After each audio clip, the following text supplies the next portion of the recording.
China جو تیل ہے وہ لیتا ہے گلف ورلڈ سے، سعودی عربیہ سے، قطر سے، کویت سے، بحرین سے، عمان سے. وہ سارا تیل وہاں سے جب نکلتا ہے تو وہ پہلے انڈونیشیا سے ہوتا ہوا ملاکا اسٹیٹ سے گزرتا ہے، اسٹیٹ آف ملاکا سے. اور اسٹیٹ آف ملاکا جو ہے وہ ایک ایسی جگہ ہے جہاں چھوٹے چھوٹے ٹاپو اور جزیرے نکلے ہوئے سمندر سے، تو وہ بڑا مشکل علاقہ ہے وہاں سے ٹریول کرنا اور نکلنا. بیسکلی آپ اس کو اس طرح سوچ سکتے ہیں کہ ایک بہت چھوٹی سی پاسنگ ہے ملیشیا اور انڈونیشیا کے بیچ میں سے جہاں سے ساری شپس جاتی ہیں، اور اس کے بیچ میں بھی جگہ جگہ وہ بڑی وہ ڈیفیکلٹ ہوتا ہے وہاں وہ کوئی فری رائڈ نہیں ہوتی سفر کرنا. بٹ اور اس کو بند کرنا بھی آسان ہے بیکاز وہ لینڈ لاک ٹائپ ایریا ہے آلموسٹ. راستے میں انڈیا بھی پڑتا ہے، وہ ذرا ادھر سے انڈین نیوی کی تھریٹ آئے تو بھی بند ہو سکتا ہے. پھر ادھر کچھ ملک ہیں جن کے ساتھ چائنا کا پرانا پھڈا چل رہا ہے، چائنا کا پرانا ایشو چل رہا ہے. ادھر امریکہ نے اپنا 7واں بحری بیڑا بھی پارک کیا ہوا ہے. ان ملکوں کو بھی وہ شاباشی دیتا رہتا ہے کہ ٹھیک ہے جناب تم لگے رہو. اب خدا نخواستہ اگر کوئی اس طرح کی تھریٹ ہوتی ہے، اس طرح کی کیٹسٹرفی ہوتی ہے، تو جو کروڑوں اربوں کھربوں پیسز آف مال پروڈیوس ہو رہا ہے چائنا پہ، وہ آ کے ان کی پورٹس پہ ڈمپ ہوتا ہے، تو وہ تو افورڈ ہی نہیں کر سکتے اس کو وہاں ہینڈل کرنا. اور جو را مٹیریل چائنا کے اندر آنا ہے، جو آئل آنا ہے چائنا کے اندر، اب جو آئل کا فاصلہ ہے، جو ٹریول ٹائم ہے، that is 40 days in 30 and travel distance is 13,000 kilometers. وہ اگر آپ گوگل کر کے دیکھیں تو وہ بحری جہاز آپ کو ایسے لگیں گے کہ جیسے بسوں کے اڈے سے بسیں نکلتی ہیں، لاری اڈے سے ایک کے پیچھے دوسری، دوسری کے پیچھے تیسری، اس طرح وہ آئل ٹینکرز اور آئل کیریئرز جا رہے ہوتے ہیں، وہ چائنا کے لیے تیل لے کے جا رہے ہوتے ہیں. اور دس کنسٹیٹیوٹس 40% آف آل آئل جو چائنا میں آتا ہے، جو چائنا میں آتا ہے وہ یہاں سے گزر کے جاتا ہے. No, this doesn't constitute 40% of oil جو چائنا میں جاتا ہے.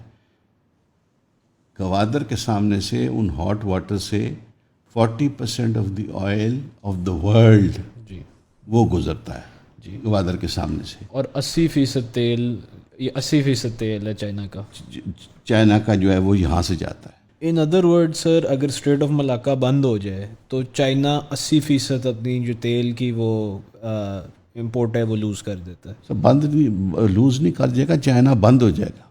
چائنا بند ہو جائے گا. چائنا کی ناٹ افورڈ کہ یہ کام ہو. اب چائنا کیا تیاری کر رہا ہے، کیا پلان کر رہا ہے؟ چائنا کے ذہن میں کیا تھا کہ وہ گوادر کے اندر اپنا سارا تیل اتارے، ایک اس کو فائنینشیل بچت آ گئی، گوادر کے اندر اس آئل کو ریفائن کرے اور گوادر سے تھرو بائی روڈ وہ چائنا کے اندر اپنا آئل لے جائے. تو وہ اس کو 7 سے 8 دن میں تیل وہاں پہنچ جائے گا اور اس کو بہت سستا پڑے گا. دوسرا ہمیں یہ کریڈٹ دینا ہوگا کہ FWO نے یہ آفر کی چائنا کو کہ ہم ایک آئل پمپنگ کا نظام بنائیں گے اور تھرو پائپ لائن یہ تیل آپ کا وہاں پہنچا دیں گے. حالانکہ گوادر نیچے ہے اور چائنا پھر اوپر ہے. انہوں نے کہا جی کہ ہم پہلے ایک اسٹیج پہ ایک لیول پہ آئل لے کے جائیں گے، وہاں پمپنگ سٹیشنز ہوں گے، وہ آگے پمپ کرے گا اور وہ کرے گا. اس کی فیزیبلٹی بنا دی. اور FWO نے کہا جی کہ اگر ہمیں ٹاسک دیا گیا، اگر ہمیں کانٹریکٹ دیا گیا تو ہم آپ کو یہ بنا کے بھی دے سکتے ہیں، ہم یہ کر سکتے ہیں. یعنی جو کام تھا وہ اس ایڈوانس سٹیج پہ، بات چیت اس ایڈوانس سٹیج پہ، مذاکرات اس ایڈوانس سٹیج پہ، نیگوسیشنز ان ایڈوانس سٹیج پہ، سوچیں ان ایڈوانس سٹیج پہ، بات چیت بہت آگے کے مراحل پہ چلی گئی ہوئی تھی. یعنی اس لیول پہ بات ہو رہی تھی. چائنا نے وہاں گوادر میں پیٹرو کیمیکل سٹی اناؤنس کر دی، وہ کر دی. پھر سعودی عربیہ نے جمپ لگا دی اس کے اندر. سعودی عربیہ نے کہا جی کہ ہم، محمد بن سلمان جب پاکستان آئے انہوں نے کہا جی ہم $10 ارب سے یہاں پہ آئل ریفائنری لگائیں گے، اریمکو یہاں پہ آئے گی. ان کے بندے آنے شروع ہو گئے، انہوں نے دیکھنا شروع کر دیا اور سارا کچھ شروع ہو گیا.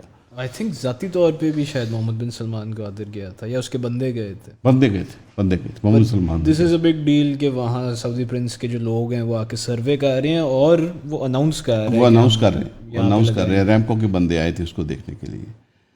تو کہنے کا مقصد یہ ہے کہ یہ ایک بہت بڑی تھی. اور دوسری میں آپ کو ایک اور چیز بات بتاتا ہوں.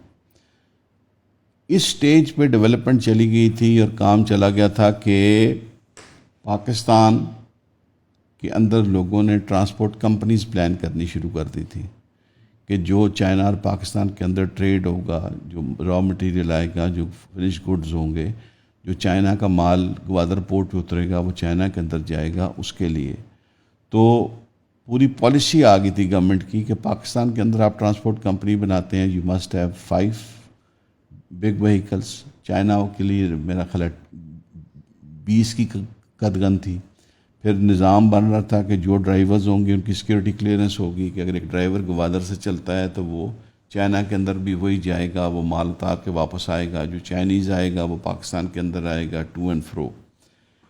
ایک بہت بڑی اسٹرانگ خبر بزنس کمیونٹی کے اندر چل پڑی کہ ایک بہت بڑے ٹائکون ہیں بزنس کے, وہ 1 لاکھ ان بڑے ٹرکس کا فلیٹ باہر سے خرید رہے ہیں, اور وہ پاکستانی جتنے ڈرائیورز ہیں گلف میں, سعودی عربیہ, دبئی, قطر, کویت, عمان, بحرین یہاں کام کر رہے ہیں. ان کو بات چیت چلی گئی کہ جناب آپ کی 1 لاکھ روپے تنخواہ ہوگی اور آپ پاکستان واپس آ جاؤ. یعنی اس طرح کی باتیں چلنی شروع ہو گئیں اور آپ یہاں پہ آ کے کام کرو. تو پتہ یہ چلا کہ اس کمپنی نے جس سے وہ 1 لاکھ ٹرک لینا چاہ رہے تھے, اس نے آفر کی کہ آپ 1 لاکھ ٹرک ہم سے لے رہے ہیں تو ہم پاکستان میں اسمبلی پلانٹ لگا دیتے ہیں اس کا, کہ وہاں ہم پروڈیوس کریں گے, آپ کو بھی بیچیں گے اور کل کو ہم وہاں سے ایکسپورٹ بھی کر لیں گے.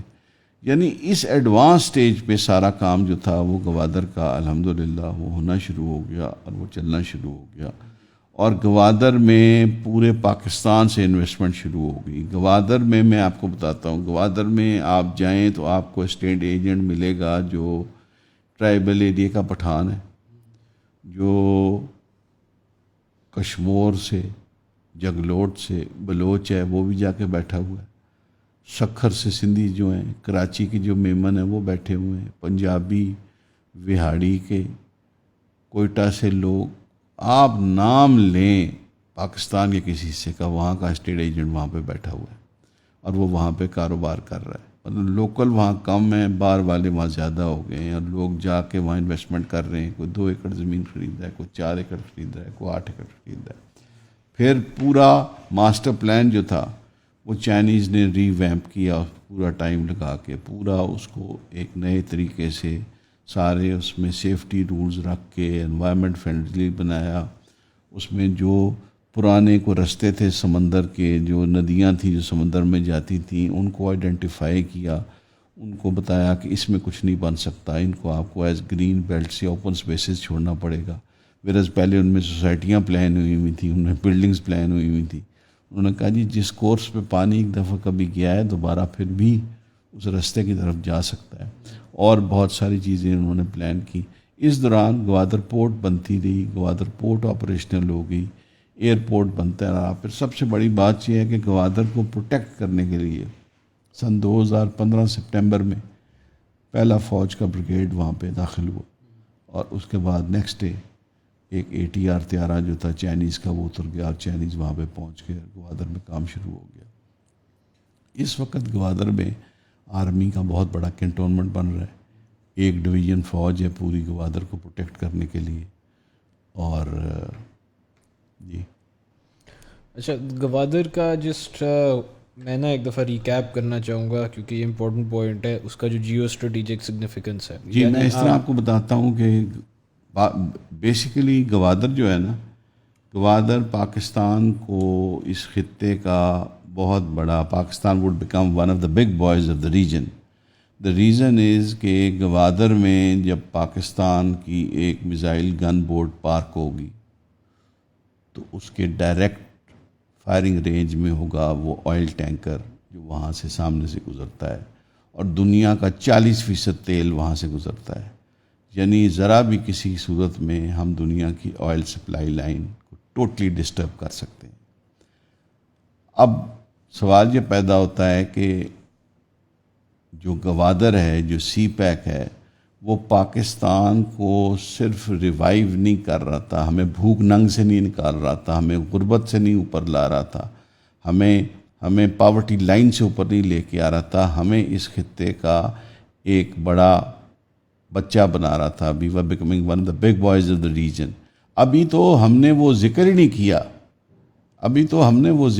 کیا. مطلب یہ وہ کیک ہے کہ اس کے اوپر تو اب جگہ نہیں رہی کہ میں کچھ چیریز کہاں رکھوں, کچھ اسٹرابیریز کہاں رکھوں, اس کے اوپر تو مطلب ٹاپنگز کہاں پہ رکھوں. جتنی سینٹرل اسٹیٹس ہیں ان کے اوپر اگر میں حساب دینے لگوں تو پتہ نہیں hundreds of billions of cubic feet gas ہے, اور پتہ نہیں کتنے ان کے پاس تیل کے ذخائر ہیں, اور کیا کچھ ان کے پاس ہے, اور وہ ساری بیچاری لینڈ لاکڈ ہیں. اور ان کو اگر آپ دیکھنا شروع کرو ان کا ڈسٹنس کے نیئرسٹ پورٹ تک کیا ہے, تو کوئی پورٹ 4000 کلومیٹر ہے, کوئی 5000 کلومیٹر ہے, کوئی 3500 کلومیٹر ہے, اور سب سے نزدیک 1750 کلومیٹر پہ گوادر ہے. اور وہ وارم واٹر پورٹ بھی ہے. اور موسٹلی رشین اسٹیٹس جو آزاد ہوئی ہیں وہ مسلمان ہیں, اور ہمارا ان کے ساتھ بڑا اچھا ریلیشن شپ ہے. یعنی ہمارا کوئی پرائم منسٹر جائے, چاہے میاں صاحب جائیں, چاہے شہباز صاحب جائیں, چاہے عمران صاحب جائیں, چاہے زرداری صاحب جاتے تھے, وہ بہت اچھے طریقے سے ہمیں ملتے ہیں, and we are very close to them. یعنی وہ سارے چاہتے ہیں کہ وہ گوادر میں آئیں اور وہ کریں. اینڈ پیپل فارگیٹ کہ پارٹ آف سی پیک اور part of belt and road initiative یہ تھا کہ ان اسٹیٹس کو بھی پاکستان کے ساتھ کنیکٹ کیا جائے اور لنک کیا جائے.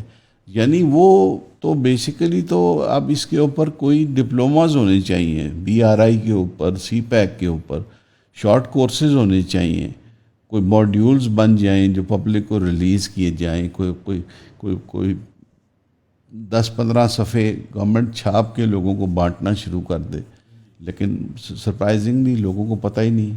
میں بھی مینشن کر دوں کہ سینٹرل ایشین اسٹیٹس جو ہیں وہ قزاقستان, ترکمنستان, تاجکستان, یہ ساری اسٹیٹس ہیں. اچھا سر, سو جسٹ ٹو ریکیپ, ہمارے پاس ایک بارگننگ چپ ہے گوادر کے فارم میں جس کے 120 برتھ ہیں. وہ ایک وارم واٹر پورٹ ہے. اس کی جیو اسٹریٹجک لوکیشن ایسے ہے کہ 40% دنیا کی تیل سپلائی بھی آپ کے سامنے سے گزری ہے. آپ 80% چائنا کی جو آئل ٹریڈ ہے اس کو ایک آلٹرنیٹیو دے سکتے ہیں. آپ دنیا میں اپنا سارا مال بھجوا سکتے ہیں بیکاز وہ وارم واٹر پورٹ ہے, وہ جمتا نہیں ہے. آپ سینٹرل ایشین اسٹیٹس جو لینڈ لاکڈ ہیں اور ان میں تیل اور اتنی نیچرل ریسورسز اور ایکسپورٹس ہیں ان کو ایک روٹ دے سکتے ہیں.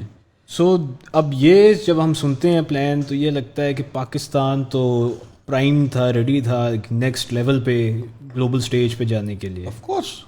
تو واٹ وینٹ رانگ؟ 1 سال میں پاکستان کا آرمی چیف